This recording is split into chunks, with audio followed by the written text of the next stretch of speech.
Have you ever forgotten your phone? When did you realize you'd forgotten it? I'm guessing you didn't just smack your forehead and exclaim, "Damn," apropos of nothing. The realization probably didn't spawn on you spontaneously. More likely you reached for your phone, pawing open your pocket or your handbag, and were momentarily confused by it not being there. Then you did a mental re-step of the morning's events. Shit!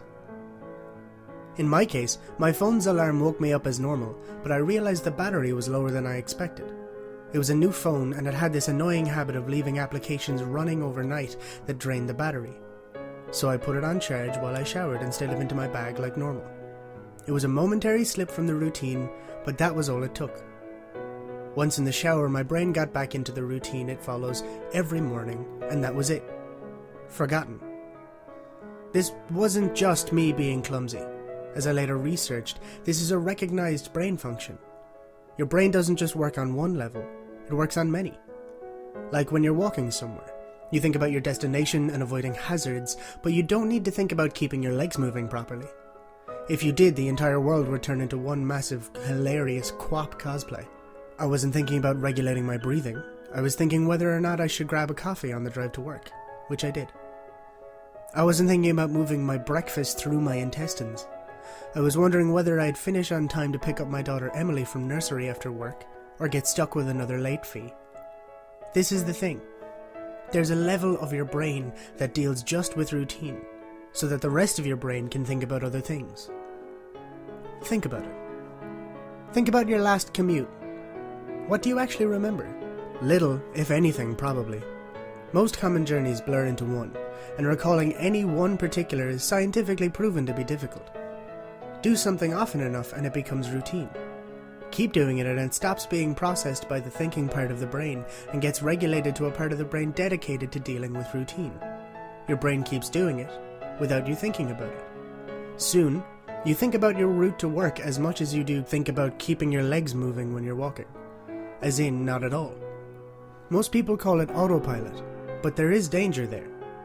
If you have a break in your routine, your ability to remember and account for the break is only as good as your ability to stop your brain going into routine mode. My ability to remember my phone being on the counter is only as reliable as my ability to stop my brain entering morning routine mode, which would dictate that my phone is actually in my bag. But I didn't stop my brain entering routine mode. I got in the shower as normal, routine started, exception forgotten, autopilot engaged. My brain was back in the routine. I showered, I shaved, the radio forecast amazing weather. I gave Emily her breakfast and loaded her into the car. She was so adorable that morning.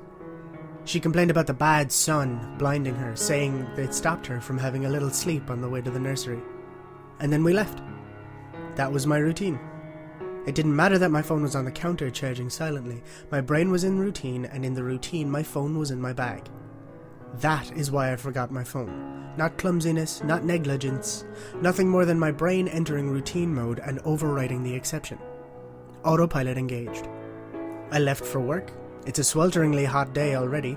The bad sun had been burning since before my traitorously absent phone woke me. The steering wheel was burning hot to the touch when I sat down. I think I heard Emily shift over behind my driver's seat to get out of the glare, but eventually I got to work. I submitted the report, attended the morning meeting. It's not until I took a quick coffee break and reached for my phone that the illusion was shattered. I did a mental re-step. I remembered the dying battery, I remembered putting it on to charge, I remembered leaving it there. My phone was on the counter. Autopilot disengaged. Again, therein lies the danger. Until you have that moment, the moment you reach for your phone and shatter the illusion, that part of your brain is still in routine mode. It has no reason to question the facts of the routine. That's why it's a routine. Attrition of repetition. It's not as if anyone could say, "Why didn't you remember your phone? Didn't it occur to you? How could you forget? You must be negligent." This is to miss the point. My brain was telling me that the routine was completed as normal, despite the fact that it wasn't. It wasn't that I forgot my phone. According to my brain, according to the routine, my phone was in my bag. Why would I think to question it? Why would I check? Why would I suddenly remember out of nowhere that my phone was on the counter? My brain was wired into the routine, and the routine was that my phone was in my bag. The day continued to bake. The morning haze gave way to the relentless fever heat of the afternoon. Tarmac bubbled. The direct beams of heat threatened to crack the pavement. People swapped coffees for iced smoothies. Jackets discarded, sleeves rolled up, ties loosened, brows mopped. The park slowly filled with sunbathers and barbecues. Window frames threatened to warp. The thermometer continued to swell.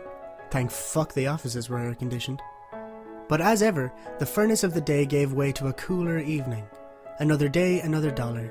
Still cursing myself for forgetting my phone, I drove home. The day's heat had baked inside the car, releasing a horrible smell from somewhere. When I arrived in the driveway, the stones crunching comfortingly under my tires, my wife greeted me at the door. "Where's Emily?" Fuck. As if the phone wasn't bad enough. After everything, I'd left Emily at the fucking nursery after all. I immediately sped back to the nursery. I got to the door and started practicing my excuses, wondering vainly if I could charm my way out of a late fee. I saw a piece of paper stuck to the door. "Due to vandalism overnight, please use side door. Today only." Overnight? What? The door was fine this I froze, and my knees shook. Vandals. A change in the routine. My phone was on the counter. I hadn't been here this morning. My phone was on the counter. I'd driven past because I was drinking my coffee. I'd not dropped off Emily. My phone was on the counter. She moved her seat. I hadn't seen her in the mirror. My phone was on the counter. She'd fallen asleep out of the bad sun. She didn't speak when I drove past the nursery. My phone was on the counter. She changed the routine. My phone was on the counter. She changed the routine and I'd forgotten to drop her off. My phone was on the counter. 9 hours. That car. That baking sun. No air, no water, no power, no help. That heat. A steering wheel too hot to touch. That smell. I walked to the car door.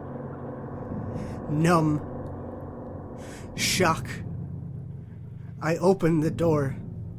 My phone was on the counter and my daughter was dead.